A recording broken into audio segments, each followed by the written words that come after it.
I haven't been to this farm for today, but look at the difference in level between that field and this track and that field down there. But this is, I don't know anything about the history of this. This, I'm sure, is to some extent a sunken lane due to carts passing along it.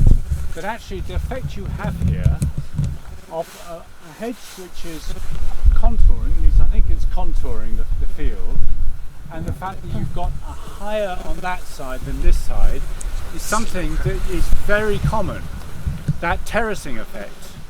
And why is it?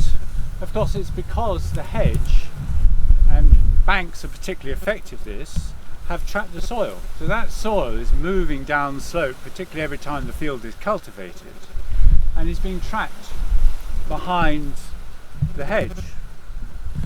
And otherwise it would end out to sea. There's been work in Normandy, which they've done a lot of work in Normandy. I'm sure a lot of you have been to Normandy, but you'll know the landscape there is very similar to the landscape here in Devon. They have hedge banks very similar looking to this, and they've seen how those hedges have actually transformed the landscape over the last 1,000 years. And they've retained huge amounts of soil that would otherwise just be in the Channel or North Sea the Channel or the Atlantic at the moment. So they really do transform landscapes from that point of view. And I've seen farmers who have actually so much valued that soil that they've taken it back from the lower edge of the field out to the top edge so that it can redistribute. And of course that soil can also be very rich in nutrients because the hedges are very effective, and I'm sure you know all this already. They're very effective at actually capturing pollutants before they reach watercourses. So they're like buffer strips, only they're much better than buffer strips. They're capturing the nutrient-rich sediments before, they're capturing that in the sediment. They're also increasing the infiltration of water with the nutrients down into the ground through the roots, and in addition they're directly taking up the nitrogen and phosphorus and other nutrients into the trees. So they're capturing that stuff before it reaches the the watercourses, your streams or your sea or whatever else. So there loads of research to show how effective they are in that respect. Also from a flood management point of view, as well as sediment, so just slowing the flow of surface water. Just about the most effective natural flood management measure going. That's right. But exactly. Many other features in the like the good hedge bank. Yeah. So they perform, contouring hedges form those three functions. They conserve soil, they prevent polluted water from reaching watercourses, and also, as you say, they capture stormwater and reduce the risk of downstream flooding of land and properties. And Braunton, for example, just above Braunton's a town that's prone to flooding from the local catchment, where there's, after storms, it's just direct runoff from the fields.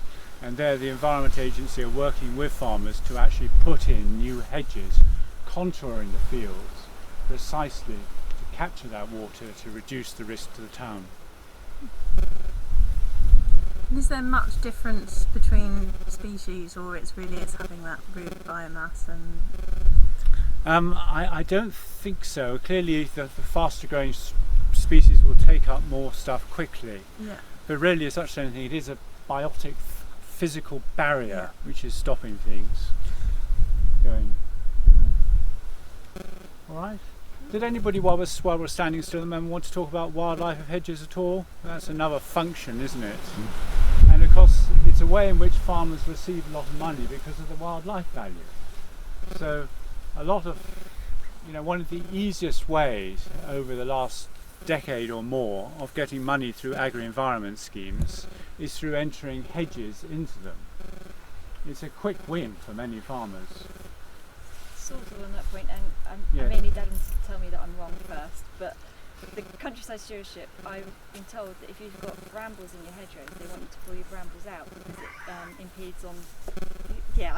This is somebody else who told me. It impedes on your growth of your hedgerow, and you want it's There are requirements about elder and bramble as well, but I don't think anyone Elder would and ever bramble. do. See, I don't ever be understand why, enforced. because for me, I've got reasonably good, decent hedges at home, but there are little bits of bramble through them, and this time of year you're providing it for your birds and sort of all sorts of things, and I can't understand the logic in that. Is anyone here from Natural England? I used to work for Natural England, but that was 10 years ago, and I have to say I think that's a little bit of muddled thinking on their behalf there, both in terms of elder and in terms of bramble. Bramble is an extremely good plant for wildlife. Dormice, for example, would be much better called the bramble dormouse than the hazel dormouse, because they provide, the flowers, very good nectar source, very good for food. The blackberries, likewise, dormice are feeding there, and a very good cover for dormice to nest in, for birds to nest in, and for a whole host of invertebrates. So personally, I love bramble. And if you have a hedge of just bramble, as you have a hedge of just gorse up there, well, hey, it's going to be a lot more wildlife in it than there is in a grass field. And the concept and the potential from the coppice rotation you were talking about, it creates that diversity within the structure of your hedgerows, going through from young, fresh, regenerating hedges to mature ones that are about to be coppiced, and different species will benefit from those different stages. So yellow hammers will prefer lower hedges below about 2.5 metres, isn't it? Then when you get up to 3 metres, which I think is around the peak for breeding birds, things like whitethroat will be using it. Then as it matures, it becomes more appropriate for the generalist species like chaffinches and tits. So that succession and that diversity across the farm and different hedges at different ages in the cycle just maximises the wildlife benefit and also a sustainable supply of firewood each year.